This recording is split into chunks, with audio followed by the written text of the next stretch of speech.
Headlines TV நேயர்களுக்கு சதீஷாவின் வணக்கங்கள். இந்த பதிவு ரொம்ப ரொம்ப ஒரு முக்கியமான பதிவு தான். ஏன்னா தமிழ் புத்தாண்டு பலன்கள் பற்றி பார்க்க போகிறோம். அதில் ஒரு விஷயம் என்னன்னா, இந்த ஒரே புத்தாண்டு பலன்களில் 4 கிரக பயிற்சிகளை பற்றி நம்ம பேச போகிறோம். முதலாவதாக சனி மார்ச் மாதமே பயிற்சி அடைஞ்சிருது.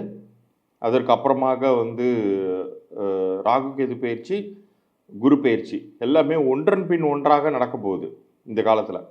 ஸோ இதை பற்றி நம்ம விரிவாக நம்ம பேச போகிறோம். ஒவ்வொருத்தருக்குமே எப்படிப்பட்ட பலன்கள் உங்களுக்கு கிடைக்க போகுது அப்படிங்கிறத பற்றியெல்லாம் இதை பார்க்கும்போது உங்களுக்கு முழுமையாக பிடிபடும். இந்த ஒரு வருஷத்தில் மட்டும்தான் இந்த 4 கிரகங்களுமே இடம்பெயர்வதால் ஏதேனும் ஒரு வகையில் ஒவ்வொரு ராசிக்குமே ஒரு நன்மை அப்படிங்கிறது நடக்க இருக்குது. இது என்ன புதுமையாக இருக்குது, இது வரைக்கும் இந்த மாதிரி நடந்தது இல்லையே அப்படிங்கிற மாதிரி தான் எல்லாருக்குமே தோணும். ஆனால் இதில் வருஷம் சனியும் சரி குருவும் சரி ஒரு சில பேருக்கு ஃபேவரபுளாக இருக்கும், ஒரு சில பேருக்கு அன்ஃபேவரபுளாக இருக்கும். அந்த வருஷம் முழுக்கவே கஷ்டப்படுவாங்க. ஆனால் இந்த வருஷம் உங்களுடைய ராசிக்கு எந்த கிரகம் நல்லது பண்ண போகுது, எது உங்களை கை தூக்கி காப்பாற்றி விட போகுது, எது உங்களுக்கு வெற்றி செய்ய போகுது அப்படிங்கிறத நீங்கள் புரிஞ்சுக்கிட்டீங்கன்னா உங்கள் லைஃப்பை நீங்கள் ஈஸியாக டிசைன் பண்ணிக்கிறதுக்கு அல்லது பிளான் பண்ணிக்கிறதுக்கு வசதியாக இருக்கும். இதில் ரொம்ப ரொம்ப நல்ல ஒரு விஷயம், ஆறுதலான விஷயம் என்னென்னா, கண்டிப்பாக ஏதேனும் ஒரு வகையில் ஒவ்வொரு ராசியினருமே காப்பாற்றப்பட போகிறீர்கள். அது எந்த கிரகத்தினால் காப்பாற்றப்பட போகிறீர்கள் அப்படிங்கிறதையும் இந்த தமிழ் புத்தாண்டு பலன்களில் நீங்கள் தெரிந்து கொள்ளப் போகிறீர்கள். இந்த தமிழ் புத்தாண்டினுடைய பெயரே விசுவாவசு. குரோதி வருடம் முடிந்து விசுவாவசு ஆண்டு ஏப்ரல் 14 துவங்குது. அடுத்த ஏப்ரல் 13, 2026 வரைக்குமான உங்களுக்கான பலன்களை பற்றி விரிவாக பார்ப்போம். வாருங்கள்.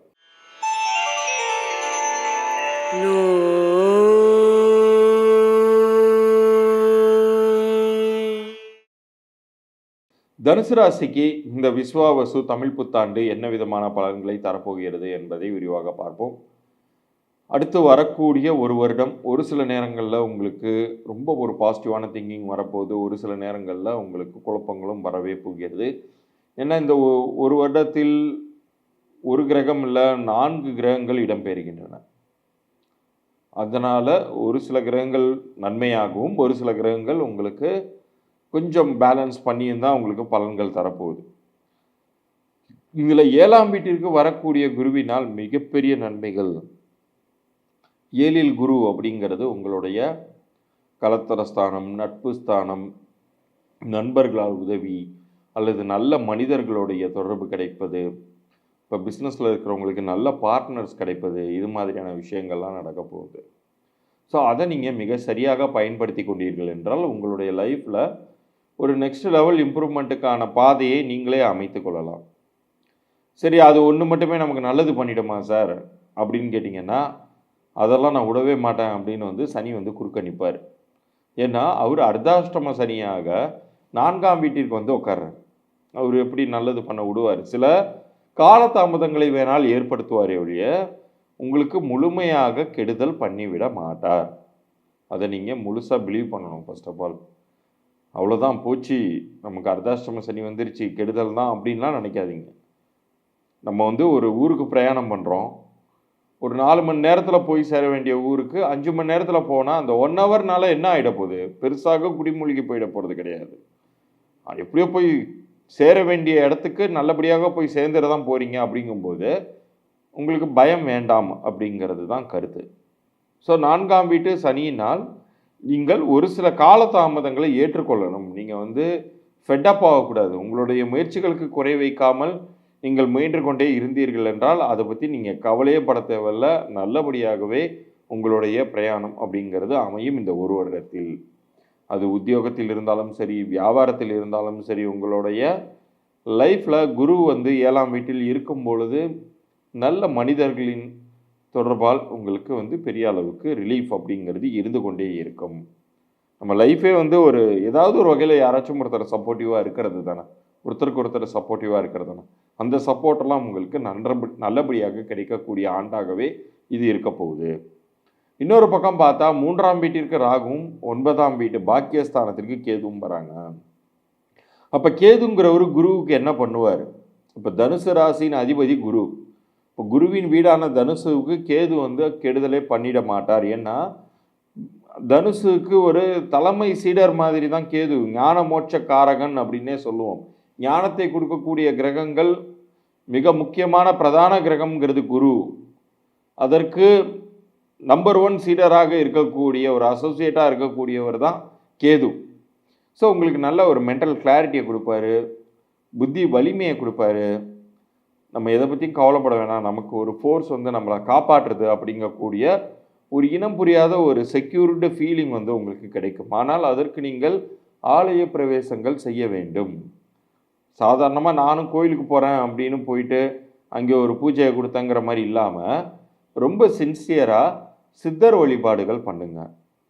நீங்கள் ஒரு அமாவாசை பௌர்ணமி தினங்களில் ஒரு ஜீவசமாதி அடைந்த சித்தர்களுடைய ஆலயங்களுக்கு சென்று வரலாம். ஷிரடி சாய்பாபா கோவில் அருகில் எங்கே இருந்தாலும் நீங்கள் போயிட்டு வரலாம். அது எல்லாமே வந்து இப்போ நான் கொஞ்ச நேரத்துக்கு முன்னாடி சொன்னேன் இல்லையா, கேது வந்து ஒரு சென்ஸ் ஆஃப் செக்யூரிட்டி கொடுப்பார் உங்களுக்கு.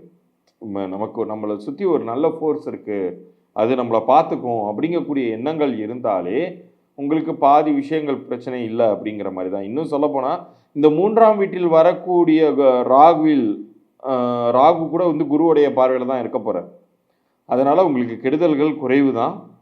இருந்தாலும் சனி வந்து அர்த்தாஷ்டம சனியாக இருக்கிறதுனால கொஞ்சம் ஜாக்கிரதையாக டிலேஸ் அண்ட் டிசப்பாயின்மெண்ட்ஸ் இருந்தாலுமே நீங்கள் முன்னேறுவீர்கள்ங்கிறத புரிந்து கொண்டு நடந்தீர்கள் என்றால் கவலை இல்லை அப்படிங்கிறத நீங்கள் புரிஞ்சுக்கணும். இப்போ இவ்வளோ நேரம் நீங்கள் பார்த்தது விஸ்வாவசு ஆண்டினுடைய பலன்கள் பற்றி நீங்கள் தெளிவாக பார்த்தீங்க. இந்த ஆண்டை பொறுத்த வரைக்கும் உங்களுக்கு எந்த கிரகங்கள் கை கொடுத்தாலும் சரி, கைவிட்டாலும் சரி, வாழ்நாள் முழுமைக்குமே நீங்கள் நன்மையாக வாழ்வதற்கு ஒரு வழி இருக்கிறது. இப்போ கிரகங்கள்ங்கிறது சுற்றிக்கிட்டே தான் இருக்கும், நம்மளால் அப்படி பிடிச்சி நிறுத்த முடியாது, அதனுடைய பாதிப்புகளில் இருந்து தப்ப முடியாது. ஆனால் ஒருவருடைய பெயர் வந்து உங்களுடைய பிறந்த தேதிக்கும் கூட்டு எண்ணிற்கும் ஸ்ட்ராங்காக அமைஞ்சிச்சுன்னா வாழ்நாள் முழுமைக்குமே காப்பாற்றப்படுவீர்கள் அப்படிங்கிறது நிதர்சன உண்மை.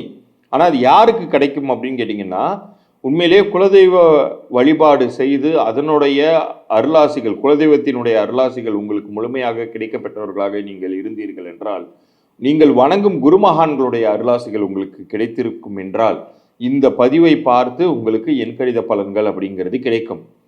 இப்போ உங்களுடைய பெயர் உங்கள் பிறந்த தேதிக்கும் கூட்டு எண்ணிற்கும் பொருந்திருக்கா இல்லையா அப்படிங்கிற தகவல்களை நான் உங்களுக்கு ஒரு முதல் தகவல்களாக நான் உங்களுக்கு வழங்குவேன். அது இலவச பொது பலன்களாக உங்களுக்கு அனுப்பிச்சி வைப்பேன். அப்படி பொருந்தலைன்னா என்ன செய்யணுங்கிறத ஃபர்தர் கன்சல்டேஷனில் அது நீங்கள் விருப்பப்பட்டால் நீங்கள் எடுத்துக்கலாம். ஆனால் இதிலிருந்து கிடைக்கக்கூடிய பலன் அப்படிங்கிறது வந்து வாழ்நாள் முழுமைக்குமே உங்களை காப்பாற்றும். அது உங்களுடைய பிறந்த தேதியின் கூட்டு எண் இதற்கு பொருத்தமாக அமையும் சக்தி வாய்ந்த அதிர்ஷ்ட பெயர் என்னால் உங்களுடைய விதி வந்து நல்ல கதிக்கு மாறும், உங்களுக்கு வெற்றியை தேடி தரும். அதை பற்றின தகவல்கள் உங்களுக்கு தெரிந்து கொள்ளணும்னா நீங்கள் உங்களுடைய பிறந்த தேதி, உங்களுடைய பெயர், இது ரெண்டுத்தையும் எனக்கு நீங்கள் கீழே தெரிகிற வாட்ஸ்அப் எண்ணிற்கு அனுப்பிச்சி வைக்கணும். மறந்துடாமல் நம்ம சேனலை சப்ஸ்கிரைப் பண்ணி அதோடைய ஸ்க்ரீன்ஷாட்டோட அனுப்பிச்சி விடுங்க.